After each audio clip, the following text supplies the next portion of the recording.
Hi everybody, and welcome back to another episode of Mitzy's Old Time Radio, where each week we travel back in time through the radio waves and rediscover the laughs, the joy, and drama of yesteryear.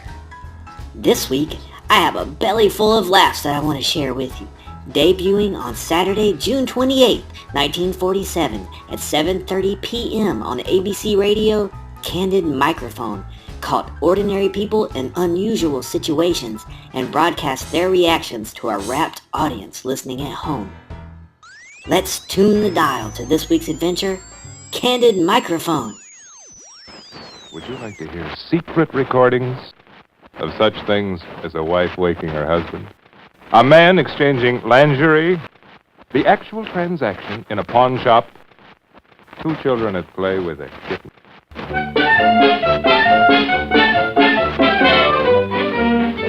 The American Broadcasting Company presents the Candid Microphone, the program that brings you the honest reactions of ordinary people, secretly recorded.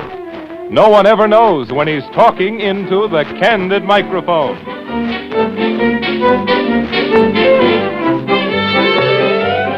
This program's about people, not precocious people or problem people or people in search of electric refrigerators and vacuum cleaners, just people.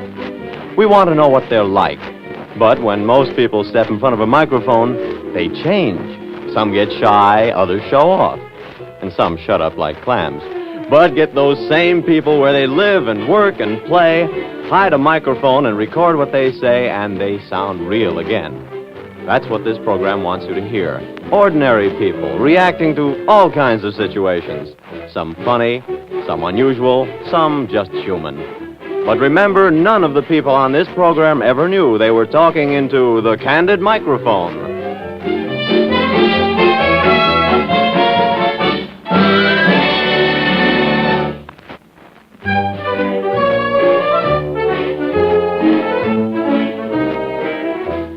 Just how funny is a practical joke? Those silly little tricks like exploding cigarettes, collapsible chairs, and knives with hinges in the middle. Do they serve any useful purpose in this already hectic life? The clown who uses them, of course, will get some kind of satisfaction out of watching his victim squirm. But what about the victim? The Candid Microphone decided to indulge in one of the less injurious variety to see how a victim reacted. We connived with the bartender to set up our recorder under his bar, and then with the microphone concealed in a basket of pretzels, we ordered a drink and waited for somebody to come along. Pretty soon, a lone man sat down beside us. He was an immaculate fellow, crisp-looking, even on this sticky day. Perhaps not the ideal subject for a practical joke, but maybe he would be friendlier than he looked. We fingered the exploding cigarette that we were going to offer him and struck up a conversation that was recorded as follows. Fella, you bought the last drink. How about letting me buy one for you now? All right, fine. I'd like another one. You drinking bourbon? Bourbon, yeah, please. Plain soda? No, I'd like, a Canada Dry soda. I like that quite a bit. Well, fine. Incidentally, what sort of soda do you use when you... I was using just plain, sparkling water, any kind. How about a cigarette? Yeah, I believe I will. Good. Need a light? Yeah, all right, very well. Thank you. There we go. Oh, boy, these sticky days. I notice you can keep that collar from wilting. How in the devil do you manage to do that? Look, my collars will just fade away and get to nothing in no time. Well, I don't know. It's true you have to change it once in a while, but it's a neckband shirt, you know. Look at how fresh it looks. I can never keep them that way for 2 hours. They're not very comfortable, I'll tell you that, though, sometimes. Yeah? Why, too stiff on your your neck? neck? Yeah, a little stiff. Have before the war. Yeah. Oh, it's murder. But what?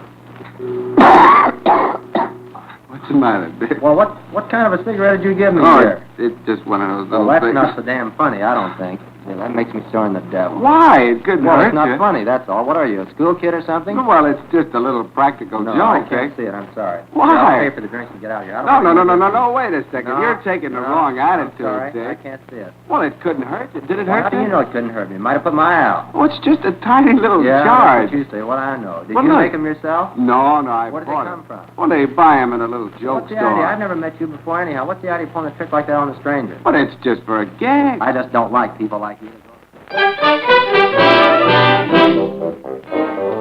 This reaction was discouraging, we decided. Could it be that every elbow at the bar has no funny bone?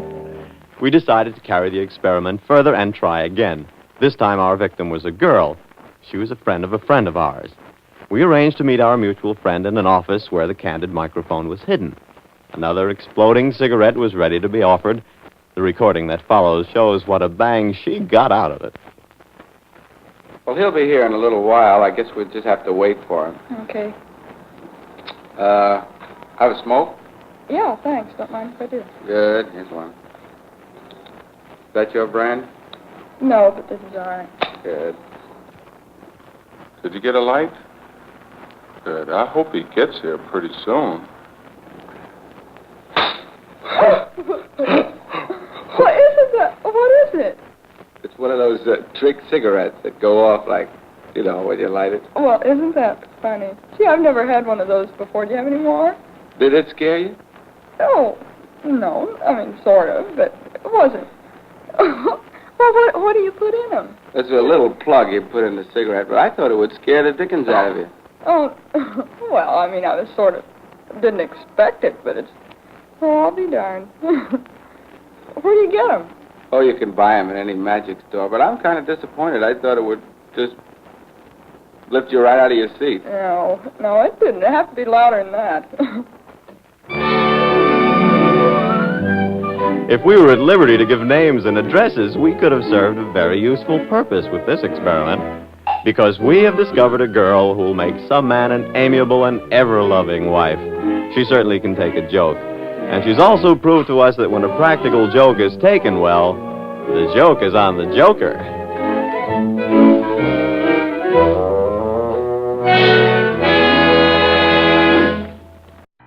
And now, an extra added bonus, 5-minute mysteries.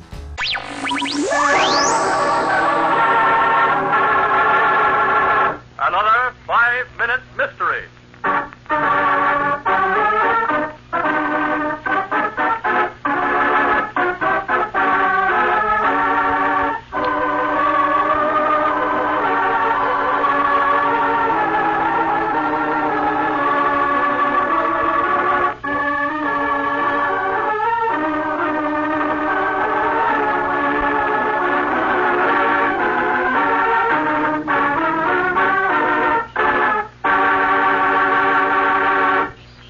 Takes place in Green's Gap, a small town in the Southern Cavern District. Green's Gap Hospital, Dr. Melville speaking. Doctor, there's been an accident out at Echo Cavern. Accident? What kind of accident? Two men was exploring, and they got lost last night. One's unconscious. You better come quick before he's dead.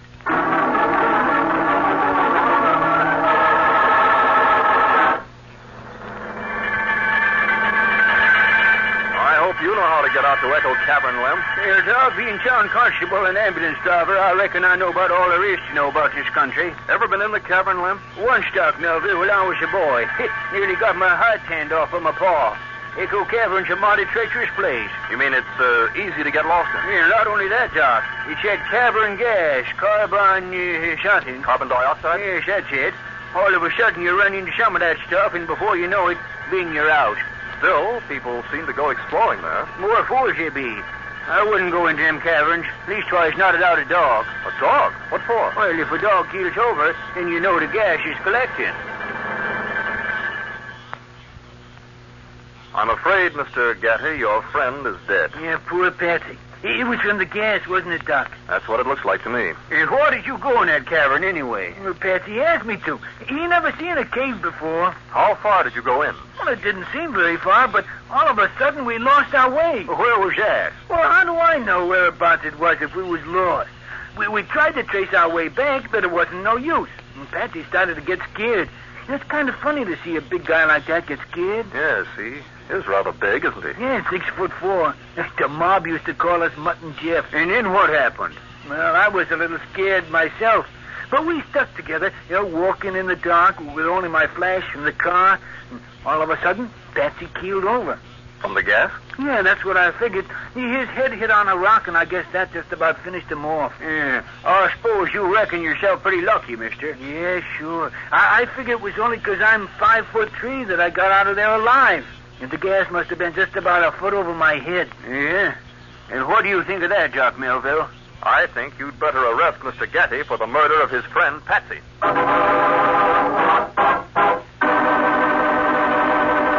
What was the flaw in Getty's story? Do you know it? In a moment, we'll hear from Lem and Dr. Melville. But first...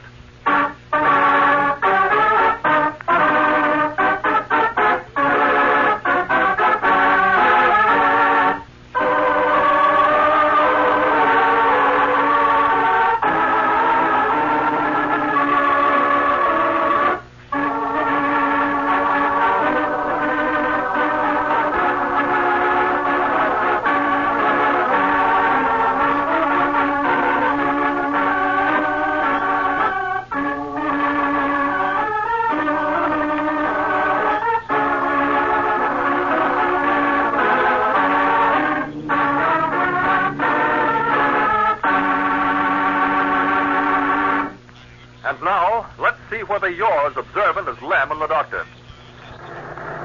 Hey, copper, let me put my hands down. They're tired. When you're in Green's Gap jail, not before. I don't get it. It was a good story. I still can't figure how you found out. Lem tells me they used to take dogs in the cavern because the gas is heavier than air. It collects on the floor. If you really met gas, you would have keeled over first before your pal Patsy. Well, what do you know? I tell you, nowadays in this murder racket, you need a college education.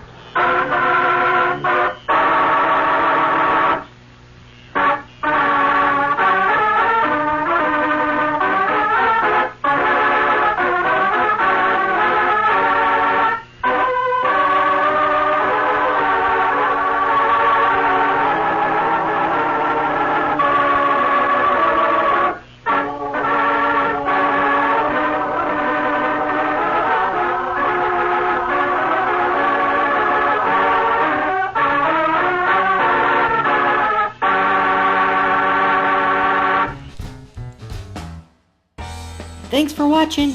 Make sure you subscribe and hit the notification bell so you know when we have new episodes. See you later.